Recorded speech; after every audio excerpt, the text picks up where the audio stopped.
નડિયાદમાં આ વર્ષે નવદુર્ગા નવરાત્રી મહોત્સવ માટે જે આયોજન કરવામાં આવ્યું છે તે આ વિસ્તારના સૌથી મોટા ઇવેન્ટ તરીકે નોખું સ્થાન ધરાવે છે. આ મહોત્સવનું આયોજન પીપલગ રોડ પર બંધન પાર્ટી પ્લોટની બાજુમાં મટકા ખીચડીની સામે આવેલા રાધે ફાર્મ ખાતે કરવામાં આવ્યું છે, જ્યાં ગરબા માટે ખેલૈયાઓની મોટી સંખ્યામાં હાજરી રહેશે. હાલના વરસાદને ધ્યાનમાં રાખીને તંત્ર દ્વારા મેદાનની સંપૂર્ણ સફાઈ અને શુદ્ધિકરણ કરવામાં આવ્યું છે, જેથી પાણી ભરાવાના કોઈ પ્રશ્નો ઊભા ન થાય. તૈયારી એટલી ભવ્ય છે કે આશરે 10,000થી વધુ ખેલૈયાઓ આ વિશાળ મેદાન પર એક સાથે ગરબા રમી શકે. મેદાનને સુરક્ષિત અને મજબૂત બનાવવા માટે ખાસ સાવધાની રાખવામાં આવી છે. પરંતુ મહોત્સવની આ ભવ્યતા માત્ર ખેલૈયાઓના આનંદ સુધી મર્યાદિત નથી. સુરક્ષાની જોરદાર વ્યવસ્થાઓ આ પ્રસંગને એક મજબૂત અને અનોખી ઓળખ આપે છે. ફાયર સેફટી માટે અનોખું આયોજન છે. નવદુર્ગા મહોત્સવને સુરક્ષિત બનાવવા માટે તંત્રએ ફાયર સેફટી માટે કોઈ કચાશ રાખી નથી. ટોટલ 30થી 40 ફાયર એક્સટિંગ્શન સમગ્ર મેદાનમાં મૂકવામાં આવ્યા છે, અને આ ઉપરાંત કોઈ પણ અનિચ્છનીય ઘટનાને નિયંત્રિત કરવા માટે ફાયર બ્રિગેડનું એક ફાયર ટેન્કર પણ હંમેશા ઉપલબ્ધ રહેશે. એમ્બ્યુલન્સ સેવા અને તાત્કાલિક સારવાર માટે તંત્ર સતર્ક રહેશે. સુરક્ષા જ નહીં, તાત્કાલિક સારવાર માટે પણ તંત્ર સંપૂર્ણ સતર્ક છે.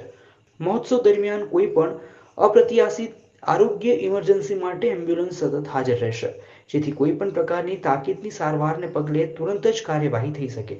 મોટી સંખ્યામાં લોકોની આવક માટે ટ્રાફિક વ્યવસ્થા પણ ટનાટન છે. ટ્રાફિક વ્યવસ્થાને ધ્યાનમાં રાખીને પણ વિશાળ આયોજન કરવામાં આવ્યું છે. પાર્કિંગ માટે વિશાળ જગ્યાની વ્યવસ્થા કરાઈ છે. નડિયાદના આ નવદુર્ગા નવરાત્રી મહોત્સવનું આયોજન માત્ર સાંસ્કૃતિક ઉજવણી નહીં, પરંતુ તે એક મજબૂત અને સુસંસ્થિત આયોજનનું ઉદાહરણ છે. સુરક્ષા, આરોગ્ય અને વ્યવસ્થા માટે જે સાવચેતી અપનાવવામાં આવી છે તે મહોત્સવને સફળ બનાવવા માટેની વચનબદ્ધતા દર્શાવે છે. મારું નામ હેમાંગ પટેલ છે. અમે નવદુર્ગા નવરાત્રિ મહોત્સવનું આયોજન કરેલ છે. તેનું સ્થળ છે પીપલગ રોડ, બંધન પાર્ટી પ્લોટની બાજુમાં મટકા ખીચડીની સામે રાધે ફાર્મમાં રાખેલું છે.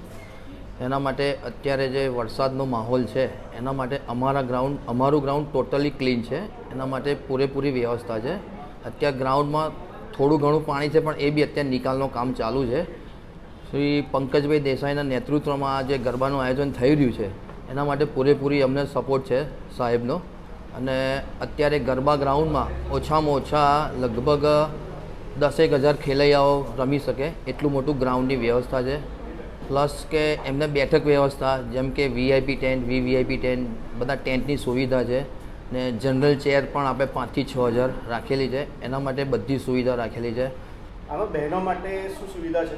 બહેનો માટે મેઇન સુવિધા કે એમના મેઇન પ્રોબ્લેમ એ છે કે ટોયલેટનો ઇસ્યુ થાય છે. બધા ગરબાના બધા બહુ મોટા ગ્રાઉન્ડો જોયા, પણ ટોયલેટની સુવિધા બધે ક્યાં જોવા મળી નથી. પણ અમે એક એવી ટોયલેટની સુવિધા રાખી છે, 3 જગ્યા અમે રાખી છે કે બહેનો માટે પ્રોપર ઘરે જે રીતના વોશરૂમ હોય એ રીતનું પ્રોપર વોશરૂમ બનાવ્યા છે. એમને જેન્ટ્સ માટે બી એ રીતના વોશરૂમ બનાવ્યા છે. એમના માટે કોઈ તકલીફ પડે એવું છે નહીં. પ્લસ કે બહેનોને કદાચ સંખ્યા વધી જાય તો એનો આપણે વેઇટિંગ એરિયા છે કે આ છે, બધું અમે પ્રોપર વ્યવસ્થા છે. સિક્યોરિટી લેવલે તમે શું કહેવા માંગો? સિક્યુરિટી લેવલે આપણે જે નડિયાદ પોલીસ સ્ટેશનમાંથી બી આપણે સગવડ માગી છે. પ્લસ અમે બી બાઉન્સરો જે રાખ્યા છે, અમે અંદર બહાર પાર્કિંગમાં બધે બાઉન્સરોની વ્યવસ્થા રાખી છે. કોઈ જાતની અગવડ પડે એવું કોઈ પ્રોબ્લેમ છે નહીં. અને કોઈ બનાવ બને કે કોઈ ઘટના બને એના માટે શું? બનાવ બને એના માટે પહેલેથી એવી તૈયારી કરી છે કે ફાયર સેફટી માટે ફાયર સેફટીના બધી આખા ગ્રાઉન્ડમાં થઈને અમે ટોટલ 30થી 40 ફાયર એક્સટેન્શન મુકાયા છે. પ્લસ કે ફાયર બ્રિગેડમાંથી એક અમે ફાયરનો જે પાણીનો એ આવે એ પણ અમે મંગાવવાના છે. એમ્બ્યુલન્સ બી અહીંયા એક હાજર રહેશે.